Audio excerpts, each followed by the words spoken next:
Die van julle wat julle Bybels het, kan saam blaai na Lukas 2 toe, waar het ons vanoggend gaan saam lees. Die hele Kersverhaal. Nou, ons het die laaste ruk bietjie gekyk na verskillende geskenke wat ons ontvang in Kersfeestyd. Geskenke spesifiek wat gaan oor lofliedere wat die Here vir ons kom gee het, wat ons oor gesels het. Veral twee ma's en pa's wat daar iets bonatuurliks met hulle gebeur het. Iets wat menslik onmoontlik was, maar hulle het dit beleef van God se grootheid en sy goedheid wat hy aan hulle kon bewys het, deur om vir hulle 'n geskenk te gee wat hulle gedink het hulle nooit sal verwag nie. Maar om te dink, eers net by geskenke self, op Kersdag of selfs Ou Kersdag is ons baie opgewonde oor die klomp geskenke wat onder die Kersboom staan. Party van ons het nou al dalk geskenke oopgemaak, ander het nog nie. Party van ons het nog nie gekry nie. Ons gaan ook dalk nie Kersgeskenke kry nie, maar wanneer ons 'n geskenk kry, dan is dit eintlik hierdie opgewondenheid wat ons in ons binneste het. Ons sien iets is toegedraai en dis mooi en ons wonder baie keer wat daarin is. Ons is nuuskierig eintlik om te sien wat hulle vir ons gegee het in hierdie geskenk. Nou, dit hang af baie keer wie die geskenke toedraai. Baie keer sal die geskenk mooi toegedraai wees, ander kere sal daar 'n strikkie op wees, of dalk sal dit net in 'n krantpapier toegedraai word, of in 'n Pick n Pay of 'n Checkers of 'n spaarsak ingesit word en onder die Kersboom gesit word. Weet nie wie van julle het al sulke tipe van geskenke gekry nie. Maar daai opgewondenheid om te sien, wat is in daai geskenkpakkie? Wat word vir my gegee? Wat het die persoon aan gedink toe hulle daardie geskenk gekoop het vir my? Wat was hulle in gedagtes gewees? En dit is eintlik iets moois. Want die grootste en die eerste Kersgeskenk wat ons gekry het, is die geboorte van ons koning. Die een wat in 'n krib neergesit is. Hy is toegedraai in geskenkpapier en met 'n strikkie op of met 'n kaarskertjie by of enigiets soos dit nie. Hy is in 'n krib neergelê vir ons. Nou, in die Bybel word die woordjie geskenk nogals in verskillende kontekste gebruik. En ek het nou nogals 'n bietjie gaan kyk en ons baie interessant hoe dit gebruik word, maar spesifiek in hierdie konteks waarin ons is iets wat ons kan verwag. 'n Geskenk wat van God se hart afkom vir ons elkeen. En nie net iets wat randomly vir ons gegee word nie. Maar dis iets moois en daarom kan ons dit vat en ons kan dit ons eie maak.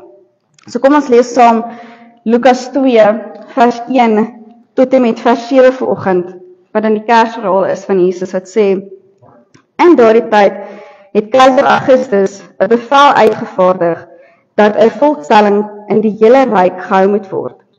Hierdie eerste volkstelling het plaasgevind toe Caesarius 'n gouverneur was in die provinsie Asië of Assirië. Almal het gegaan om hulle te laat inskryf, elkeen na sy eie stad toe. Ook Josef het gegaan.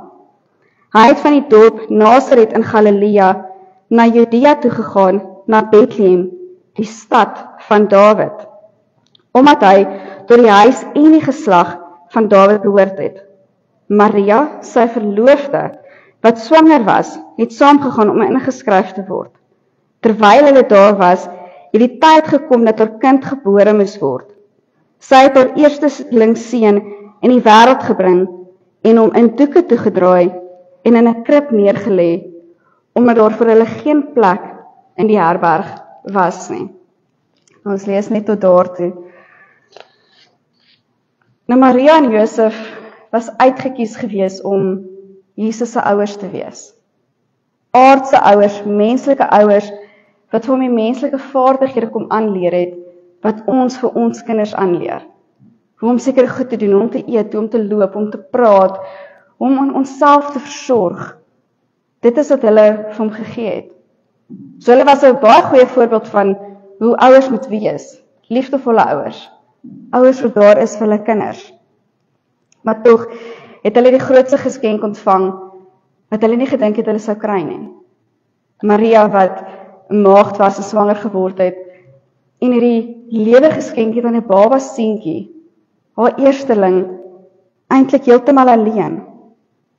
Maar sy het eintlik 'n geskenkie so ontvang van liefde, van vrede, van vreugde en geloof, toe sy geboorte skenk aan hierdie baba seentjie wat God vir haar kom gegee het.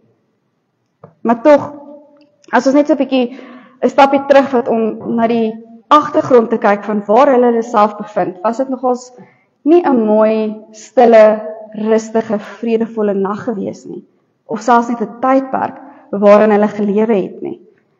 En in daardie tydperk was die omgewing verskriklik woes en wreed, daar was oorloë en daar was eintlik 3 Romeinse ryke gewees saam in hierdie tyd waar hulle geleef het. En keiser Augustus het die ander 2 ryke oorheers en hy het hulle oorgeneem. So daar was fisiese oorlog gewees wat plaasgevind het. En omdat hierdie keiser Augustus toe nou die ander ryke oorgeneem het, het hy gesê, maar daar moet 'n volkstelling wees sodat ek presies kan weet hoeveel mense in my ryk is. Wie almal daar is, want ek weet nie hoeveel van die ander ryke het dan oorgekom na my toe nie. En dit is wat nou baie interessant was toe hulle die volkstelling doen, dat Josef en Maria na die stad van Dawid toe moes gaan om hierdie volkstelling nou te gaan doen. Net as enige gehoorsame volksgenote het hulle gegaan en dit gaan doen. Maar soos Jesaja 7 vers 14 dan vir ons sê ook, die Here sal daarom self vir julle 'n teken gee. 'n Jong vrou sal swanger word en 'n seun in die wêreld bring, en sy sal hom Immanuel noem. 'n belofte wat hoeveel honderde jare vooraf gegee is. Maar spesifiek met hierdie volkstelling het dit nou bewaarheid word. Dat daar so goed moes gebeur het, dat Josef en Maria moes na die stad van Dawid toe gaan om getel te word. Om deel te wees van hierdie groot gebeurtenis van die geskiedenis. Nou soos wat hulle op pad was, ons weet nie of Maria dalk op 'n donkie gery het nie, ons prentjies wys dit uit dat sy op 'n donkie gery het en Josef het die donkie getrek en hulle was met 'n klomp mense saam wat hulle so gestap het en goed. Maar net om te kyk na die afstand wat hulle afgelê het. 85 kilometer. Nou wie van ons sal vandag 85 kilometer kan stap? Dis nogals 'n entjie en 'n half om te stap. Maar in hierdie stap, ons weet nie hoe lank hulle gestap het nie. Hoeveel dae of hoeveel weke het hulle hierdie reis aangepak nie. Maar hulle het die stap aangepak want hulle het geweet, daar's 'n rede hoekom hulle moet gaan na Bethlehem toe. Hoekom hulle daar moet bymekaar kom. En soos enige vrou soos ons weet, wanneer ons swanger is, dan is ons moeg. Ons voete swel, ons kry warm. Al hierdie goed gebeur met ons en hiersoos Maria, sy vat hierdie reis saam met haar verloofde Josef aan. Sy loop saam met hom, sy gaan saam want dit is wat sy moet doen. Maar tog ook Josef 'n baie bekommerde verliefde verloofde wat saam met haar is, sê maar ek gaan jou nie alleen by die huis los nie. Want ek weet nie hoe lank ek gaan vat om terug te kom en terug te wees by die huis nie. So hy stap of hy vra vir hom saam met haar te gaan. Hy nooi haar en hy sê maar ek wil hê jy moet by my wees. Jy moet hierdie reis saam met my aanpak. Want tog ook op 'n manier is dit eintlik waar hy haar beskerm teen kinderstories en vernedering en goed wat die volk daai tyd oor haar gehad het. Maar tog is hierdie eintlik 'n profetiese woord wat besig is om waar te word. Profetiese woorde wat reg in die Ou Testament begin het om deur te speel en soveel woorde deurgegee is om te sê dat die verlosser in Bethlehem gebore sou word. Nou waar Nasaret is en waar Bethlehem is, 2 verskillende plekke, het daar moes Josef en Maria soontoe gaan, sodat die belofte en die profetiese woorde vervul kon word. Hulle moes gehoorsaam wees, nie net aan die politieke tyd van daardie tyd nie, maar ook aan God. Hulle het hulle self ingestel om te luister na wat God wil hê hulle moet doen. So eintlik was alles haar fyn beplan. God het alles so mooi bewerkstellig dat hierdie paartjie in Bethlehem aankom. En dat hulle beskermd is teen enige gevaar wat in die omgewing aangaan. Niks het met hulle gebeur nie. Maar tog weet ons dat hulle nie 'n mooi rustige plek gekry het om te slaap nie. Nou hulle was nie so gelukkig daai tyd soos wat ons vandag is om bookings.com of lekker slaap te kan hê en daai tipe van goed om gou te kyk oor die waar is daar blyplek vir ons om oor te bly nie. Hulle het nie eens 'n telefoon gehad om te bel om te sê hoorie ons is soveel mense, is daar slaapplek vir ons nie. Hulle het net gegaan en op elke liewe deur het hulle gaan aanklop. En by elke liewe deur het hulle 'n nee gekry om te sê daar is nie meer plek nie. Daar is nie slaapplek nie. Julle moet asseblief loop, julle moet iets anders gaan kry. Nou Maria wat uitgeput is, wat moeg is, en wat sy tyd naby gekom het om haar kind in die lewe te bring. Dink jy toe moes sy voel op daardie stadium? Bang, vreesbevange, vol stres, weet nie regtig wat aangaan nie, angstig. Maar tog weet sy dat God 'n plan het, want hoekom sal hy hulle soontoe stuur, as daar geen plek vir hulle was nie? Maar wat vir my nogals opgeval het, en ons sien dit nie altyd raak in ons tekste nie, en ek het dit nou nogals raak gesien, dat dit praat net van dat die kind in 'n krib neergelê sal word. Dit sê nie spesifiek waar hierdie krib is nie, maar dit sê net die kind sal in 'n krib neergelê word. Nou dis nogals opvallend, want 'n krib, soos wat ons weet, is 'n voerbak vir die diere, 'n plek waar hulle kos voorgee, en wat net daar iewers staan. Nou die agtergrond van hierdie teks sê dan nou ook, dat hierdie krib dalk in iemand se agterplaas was. Of selfs as dit kommentaare sê, maar hierdie krib was in 'n grot gewees. Hy het net daar iewers gestaan, en eintlik in die publieke plek. Niemand, of almal kon dit sien, en daar was geen privaatheid gewees vir hierdie paartjie nie. So waar Maria geboorte skenk aan die verlosser, die een wat gebore is vir ons elkeen, is oop en bloot, en almal kan dit sien. En dis nogals opvallend om dit raak te sien, want soos dat sy geboorte skenk, weet ons nie of daar iemand haar gehelp het nie, maar sy vat haar kind, en sy draai hom in doeke toe. Ja, dalk het daar 'n klomp ander mense gekyk, en nie regtig weet wat aangaan, of hoekom hierdie babatjie gebore word, en sulke goed nie, wat die rede daar agter is nie, maar hulle het hierdie babatjie gesien. Maar tog, soos wat Maria hierdie baba toedraai in doeke, soos wat enige ouer doen, oorval hulle met liefde. Is hulle lief vir hierdie babatjie? Kyk hulle na hom, en hulle koester hom, en hulle soen sy wangetjies soos wat ons doen. Maar wat vir my opvallend is hierdie doeke wat toegedraai word, wat Jesus mee toegedraai word eintlik vertaal met stukke lap, wat Jesus in toegedraai is. Nie 'n normale mooi stukkie babygrou of 'n kompersietjie soos wat ons vandag ken nie, maar 'n stukkie lap, materiaal wat gevat is en hy is toegedraai daarin. En dit is nogals opvallend om te dink, maar dis nie hoe dit moet wees nie. Hierdie is ons koning wat vir ons gebore is. Die een wat vir ons verlossing bring, die een wat vir ons kom pad regmaak sodat ons na die ewigheid toe kan gaan. Hoe is dit dat hy dan nie in privaatheid gebore word nie, of net selfs in 'n mooi ding toegedraai word nie? Maar dit is wat vir my mooi is eintlik agter dit alles.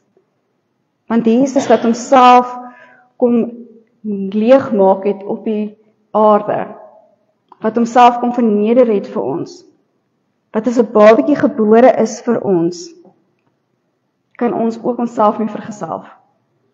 Ons kan sê, maar hy weet presies waardeur ons gaan, want hy self het dit beleef. Hy het niks fancy gehad nie. Hy het nie hierdie groot opskrifte gehad wat gesê het, koning is gebore, of koerantberigte wat goed vir hom gesê het nie. Hierdie babatjie is nog gebore in 'n stal, in 'n krib, daar neergelê in doeke, sodat ons met hom kan vereenselwig. Dat ons kan sien, maar hy weet presies waardeur ons gaan. En sy liefde is so groot vir ons. So die mensdom kan eintlik raak sien wie die Vader en Jesus Christus werklik is.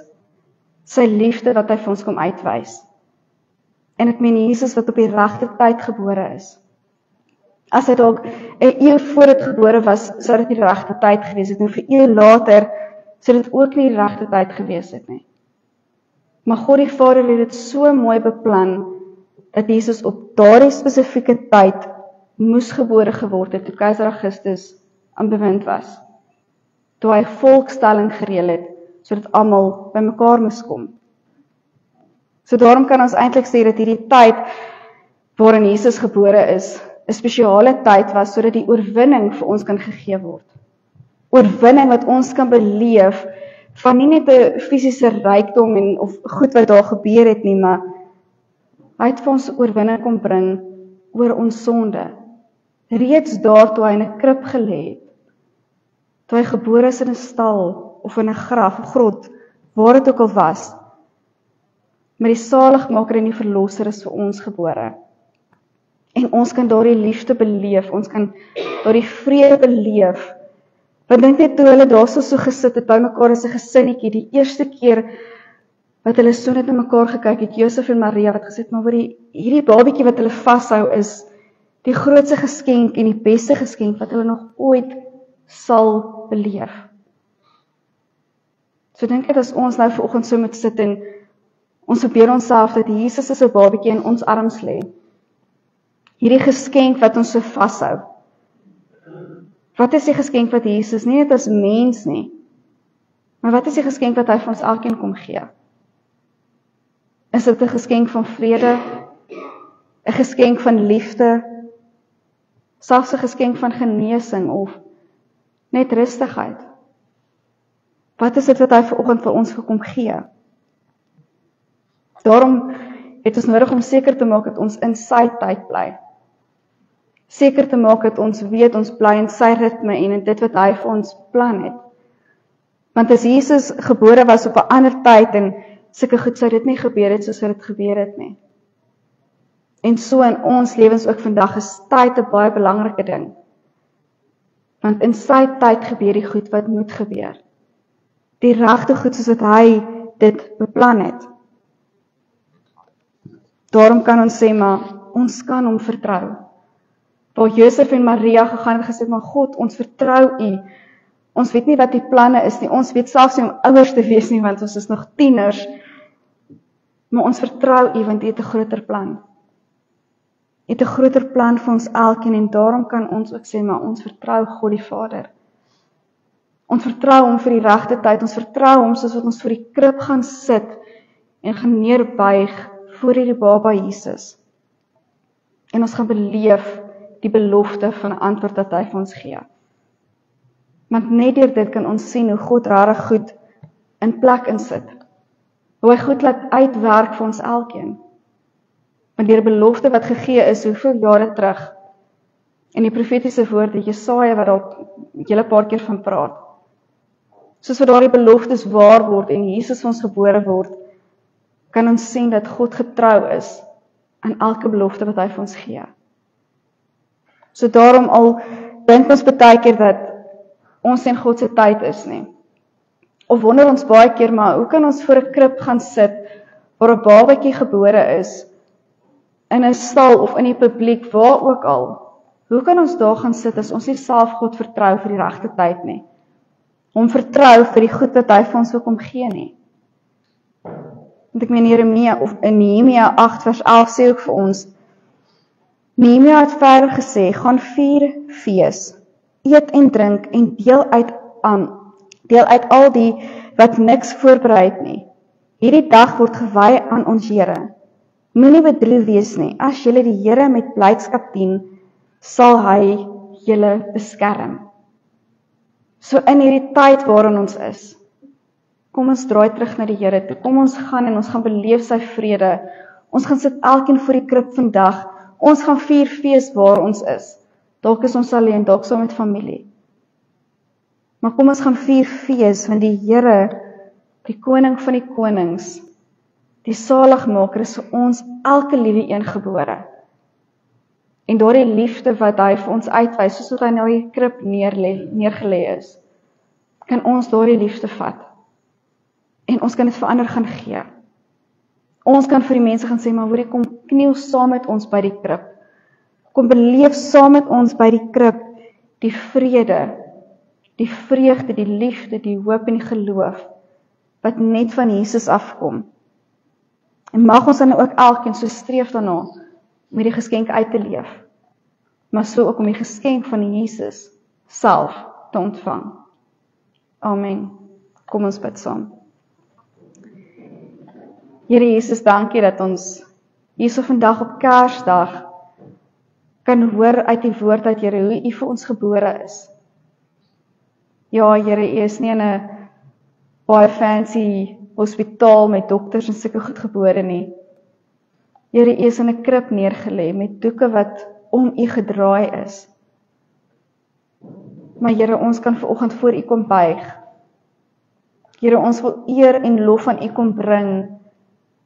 Ons wil vir U kom dankie sê, dat U vir ons gebore is. Maar dankie ook, Here Jesus, dat ons hierdie geskenk wat U vir ons gee, saam met ons geliefdes kan kom oopmaak. En dat ons dit elke dag kan oopmaak, Here. En dat dit nie net een dag in 'n jaar is nie. Here, gee vir ons daardie vreugde, vrede, liefde, hoop en geloof, om elke dag so uit te leef, soos dat U dit vir ons kom gee. Seën ons elkeen, Here, soos wat ons ook hier uitgaan. Hou ons veilig, Here, en dat ons vandag van iets sal beleef, 'n nuwe geskenk, wat U vir ons elkeen kom gee. Ek bid dit in U naam alleen. Amen. So vanoggend gaan ons nie dankoffers opneem nie, ons gaan sommer net saam staan en dan gaan ons afsluit met 'n slotlied. Baie dankie.